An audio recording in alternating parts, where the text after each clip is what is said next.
Hello, everybody, and welcome back. I'm Random Randy, and today, I thought I'd go a little bit further back in time than we have been, a little bit further back than the Revolutionary War, a little bit further back than the Civil War. We're going to take a look at what, in my opinion, is a key period in time where we had the shift from what was known as the Roman Empire, kind of shifts over to like the Holy Roman Empire. So there's this like changing of the guard or changing of the times that happens, seems to be roughly every couple hundred years. There's like a definite shift, maybe even every century.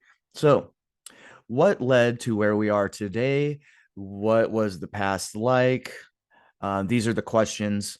And so, of course, when we look into Wikipedia, we're looking at the opinions of the authors. So, keep that in mind. But I wanted to point out something, and that's the fall of Constantinople.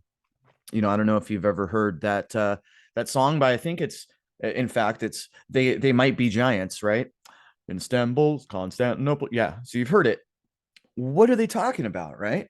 They're talking about the world getting turned on its head, much like it's being turned on its head today. So, the fall of Constantinople, also known as the conquest of Constantinople, was the capture of the capital of the Byzantine Empire. Now, when we see references to different quote empires, keep in mind that just like you see stated here, Eastern Roman Empire, Byzantium. Okay, so in the driver's seat, in the pilot's chair of all of these different empires, Russian Empire, French Empire, at the center of all of these, you still have this, and I will call it the same control structure, guys. And they're given different names, different empires.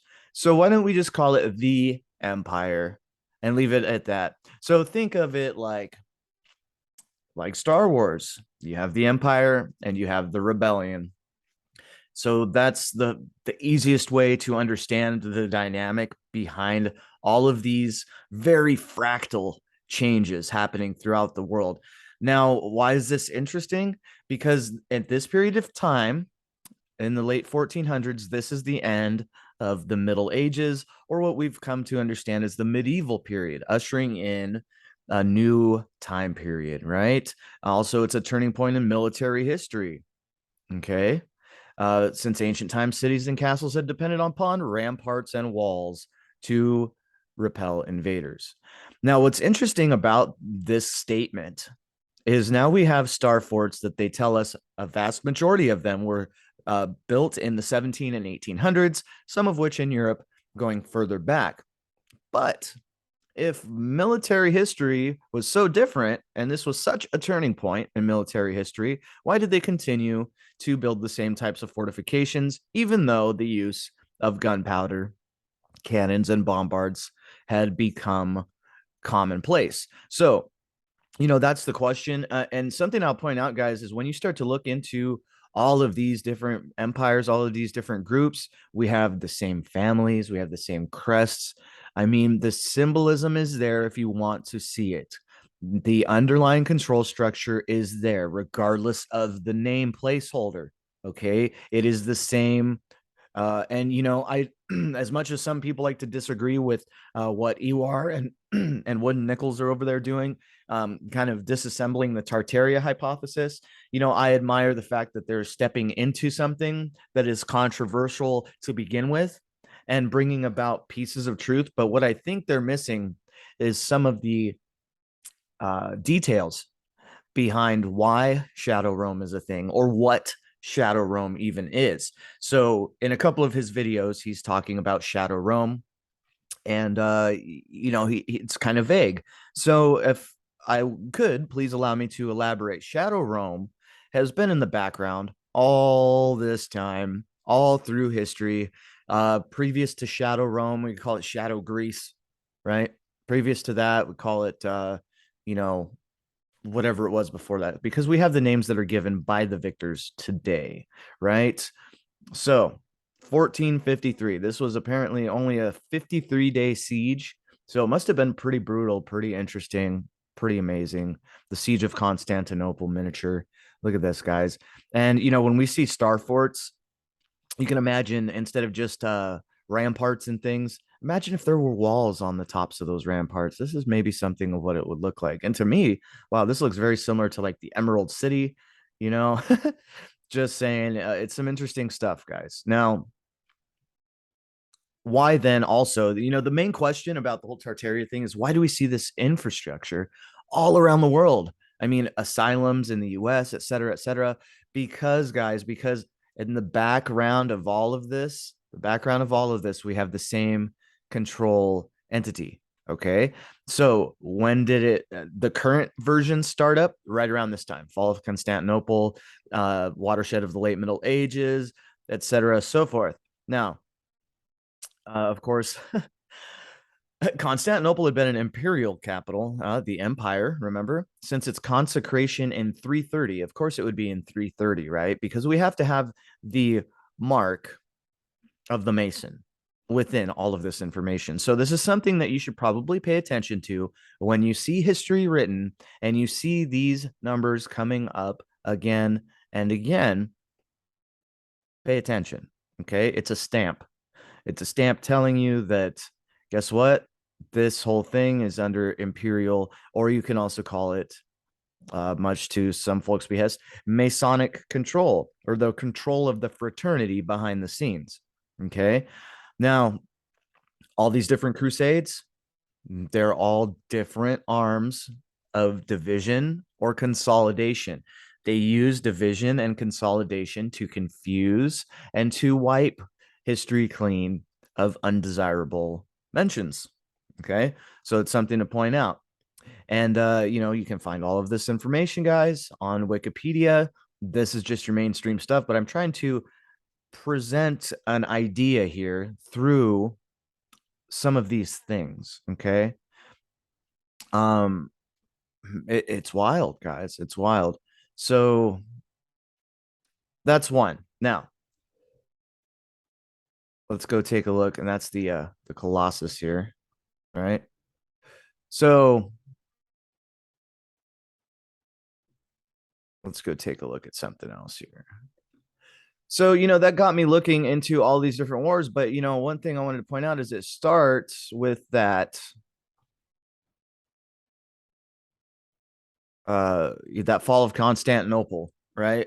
And there were several Constantinoples, if I'm not mistaken. Same with Alexandria. And something I'll point out, guys, is when you see something happening in over here in France, right? And you're like, oh, okay, it was just the French Revolutionary War. And we're going to go on to this now. So, subject change, French Revolutionary War. Series of sweeping military conflicts lasting from 1792 until 1802.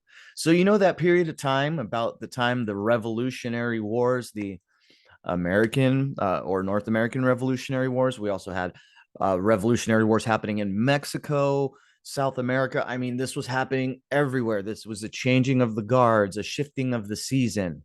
Okay, so it's happening everywhere. This is the Eastern Hemisphere version of the revolution. Now, needless to say, guys, the idea that a revolution was happening and that the little guy could win, it was just a misnomer. It was just, silly to say the least. But a lot of people bought it. A lot of people, were conscripted and just paid to engage in these conflicts. Okay. Now, France was against Britain, Austria, Prussia, Russia, and several other monarchies. So, what I'm thinking and what it looks like to me is there was a genuine revolution that started up in the 1700s in France. Um, Personal opinion, this was by design. This was a shift to nationalism instead of empirical reign. Okay. So they were bringing in the new, and that new, or the true, was nationalist mentality. Okay. And in the US, it would be called like statist, but it's still nationalist, right? You have the, Confederate nationalists, you have the Union nationalists. They're all about their country. You know what I mean? So, um, interesting stuff. The War of the First Coalition. So we have a different a different axis or alliance going on in each part of these wars, different shifting of the powers in play. Um, you're probably going to want to do some research into this time period yourself so that you can understand kind of what I'm saying. But the bottom line is, in the background of all of this revolution, guys, we have the monarchies just trying to keep control. The way that they keep control, guys, is by putting across the illusion of a state or nationalist society that has some form of democratic or Republican kind of rule. So, wow, that was loud. Anyway, so they go and they're like, okay, people don't like our monarchies. So let's break them. We're going to break the monarchy up, but no individual person, king, is going to really lose face in this. And this is what you see happening. None of these guys lose face. They might shift. Some goes from France to Spain, monarchy to monarchy. Maybe go to a different country out, become the king of some smaller country. Um, and then that smaller country then incurs a revolution, and someone might become a prime minister. So you see these same families falling right into their little niches all the way across the board. And the biggest one, guys, I'm not gonna lie, is the Habsburgs. That's a pretty big deal here. So I mean, I'm getting all over the place here, but I want to point out that this concert of Europe, which happens after the French Revolution, is like the consensus, the general consensus amongst these great powers to maintain their spheres of influence. Okay. So meanwhile, in the background of all of this conflict, guys, from the French Revolution to the Russo-Turkish War, I mean, and when we see these name places for these wars and these battles, remember, it's very important to remember that these are the names given by the people who won or got what they wanted out of this. Okay. So, Russo-Turkish War, French Revolution, Tanzimat, all of these different things, the Concert of Europe. I mean, on and on, different principalities, different treaties, making different little agreements to keep certain people happy. Now, one idea is that the Ottoman Empire, uh, the Turkish Empire, may have been something different when we look a few hundred years back. Okay. But something I wanted to point out is now the Treaty of Constantinople, a different Constantinople, mind you, um, was between Greece and the Ottoman Empire and the Greek War of Independence, which is here, also known as the Greek Revolution. So see all of these. These are just examples of the many revolutions taking place during this time. Okay, many, and we have different kingdoms kind of popping up, or eilets of Egypt, vassals of North Africa. So we've got a shifting of names, but really it's the same thing. The power is still staying in the hands of that fraternity in the background. Okay, so it's just important to point that out. And it was divide and conquer, guys. We see this happening today just in regular society. Divide and conquer. And when you're on the verge of a one world unified everything, how do you divide and conquer people? You divide them by religion, you divide them by sexuality, you divide them by gender, right? Like, you create all these other types of division by creating all these different types of gender or types of sexuality or types of religion, and you just continually break it down. Meanwhile, on the tail end of all of this disillusion and breaking down of everything, you have some strange form of unity happen, right? Like, France becomes big and badass at the end of the French Revolutionary War. This Napoleon entity is created and comes to power and rules and becomes an emperor in himself. So we see the shift going straight back to consolidation of power. We tear it apart, then we consolidate it. Now, did these wars actually look like this? I don't know. Probably not. I'm sure there was some high tech happening, but there were a lot of regular dudes fighting with regular weapons on regular horses with regular outfits. Okay. Like that was a thing. Now, does that mean there wasn't something going on in the background to facilitate this power shift or create, like we were looking at last time, different cataclysmic events as force multipliers in war? That's we see it happening today. Why would it not have happened then? And also, why would there not, in the background of all of this war, be innovation happening? All of this war, all of these unions, treaties, different things, okay, agreements, right? This just goes to show the power of the pen and paper, guys, because you can have these wars, and then guess what? Piece of paper comes out. Suddenly the war's over. Suddenly nobody has any more disagreements. Malarkey. That's just bogus. So, I know I'm not doing the most fantastic job of illustrating that all of this division is planned. And, but I still wanted to present the thought itself and kind of point in this direction so that later we can do some deeper digs into all of these mainstream narratives, right? And look at the time frame, guys. This is right before the supposed independence of America, or the 1776 in the United States. So piece by piece, these things are happening, and they're still happening to this day. Okay, it's very, very fractal in essence, guys. When you look at fractal mathematics and the way that works, we see a similar spread and consolidation happening all over the world through these wars. Okay, now Tanzimat is interesting. It's Ottoman Turkish for reorganization.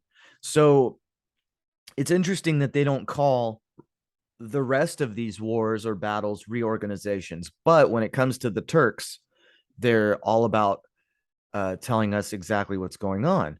And you will find that. You will find the truth embedded in the history of a different land than you're from. I was watching Netflix the other day, and I know, boo, Netflix, boo. But I was watching this Turkish show called The Gift, talking about uh, hidden underground passages beneath Göbekli Tepe.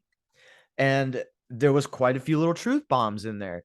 And, a lot of it has been separated apart because in the past, we as Americans, English speaking folks, would never have known what the behind the scenes story in Turkey was. Right? Like we had our own books to read, and they were in English, and it only gave us the narrative we're supposed to be subscribing to. So, and if you're tuned into this wondering why like this stuff isn't spreading faster, some of the information that I'm putting out, it's because this is the stuff that frankly, these fraternities don't really want people to understand. They just don't. It's relegated to the fringes of society and the fringes of the internet. Now, this interesting stuff. Modernization, guys. Modernization. This this is modernization happening all around the world. That's that shift that I'm telling you, this hundreds of years long shift of division and reconsolidation happening all around the world. These are just some examples, okay? And I hope the thought's not lost on everybody out there. And just to point out, how did I come across this? Well, I was investigating something called Russian roundships. Okay. I was investigating those. Oh, that's just disgusting. You see what fringes of the internet these things are relegated to? Like, come on, guys. And if you don't think that all of this stuff is put out for a specific purpose to divide us and everything else, you're crazy. It is. So I was looking into these round ships, why they couldn't build regular ships, and it was because of this Treaty of Paris closing the Black Sea to all warships and prohibiting fortifications uh, and the presence of armaments on the shore. So they did away with this would be the period in time, guys, where they would start doing away with a lot of those fortifications, just maybe burying them, maybe just destroying them outright, maybe causing some form of a flood or different type of event to fill them in with mud. Who knows, right? We don't honestly know the whole story, but this is one of those situations that was like weird to me, interesting. Why would they have to make these crazy round boats? And have you ever seen these crazy round boats, guys? uh they're wild. It's not the best. There we go. Okay. So this was when they were basically told they can no longer occupy their fortified star forts and this and that. Some of them took to the seas and fortified their own. So this is a struggle for independence on like a very personal level happening at this point in time. Okay. um incredible stuff. But back to the invasions and wars and all these shifts. So these are just some of the examples. Now, go look at the podcast. I was speaking with Andy Rouse about Switzerland and like the history behind that bank there. Okay. This is how it all comes about. This is how the banks take over things. They cause a war in an area, move the people out. Once they get the right demographic in their area, they then stitch it back together. Okay. They didn't stitch it back together. So I know it's not like the most concise thought, but I still wanted to put it out nonetheless and begin to try to dig into this muck and mire that is our history. Because within all of this history, embedded within it, are the stories of many, and there are many stories embedded between the lines that we are simply not supposed to know, not at a very base level, not on the face of things. So, look between the lines, read between the lines, inquire with yourself. How does this feel? How does this particular invasion make me feel? Et cetera, et cetera. You know, that's that's the thing. That's the thing I want to, point out. And I know it's not the most concise thought, but it's shared nonetheless. Okay. As we see the same thing going on today. What the shift has been most recently was a shift from these nations now to corporations. That's the last 100 years. That's the last 200 years. That's what the shift has been. Okay. So, don't take it from me. Look into this stuff yourself. Even if you just look at what's going on Wikipedia, it can give you an idea of the division, the separation, and the reconsolidation of power. Meanwhile, in the background, what do we always have, guys? What do we always have? We always have the two pillars, right? We have the polarity. We have the two pillars of society. We have the establishment being built from within in the background, right?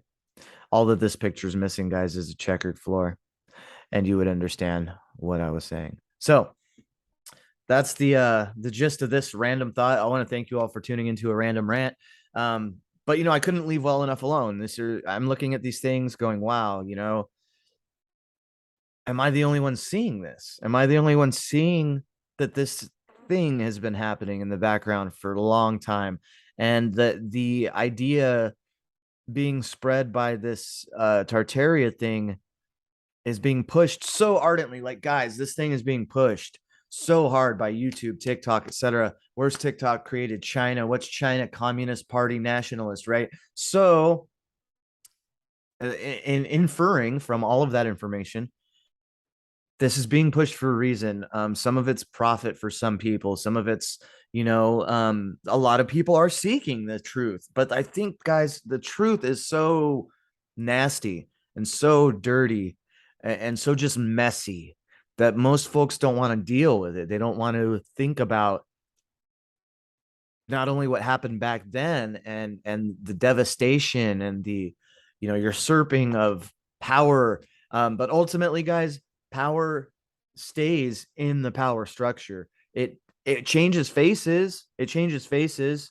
you know um It changes faces and it changes names, but it stays the same. It still is, when you go and drive down to your local park in your hometown, it's still facilitated by the Rotary Club and the Lions and the Elks Club and all these fraternal organizations. And to be quite honest, I'm not saying fraternities are a bad thing. I'm not saying even Freemasonry or the Masonic entity is a negative or bad thing, but there have been some negative things that have happened in the name of the future, in the name of modernization, that shouldn't be ignored. They shouldn't be neglected in this whole conversation about hidden history. Like, listen, guys, a lot of it is being shown to us. It's being shown, however, in a very biased way.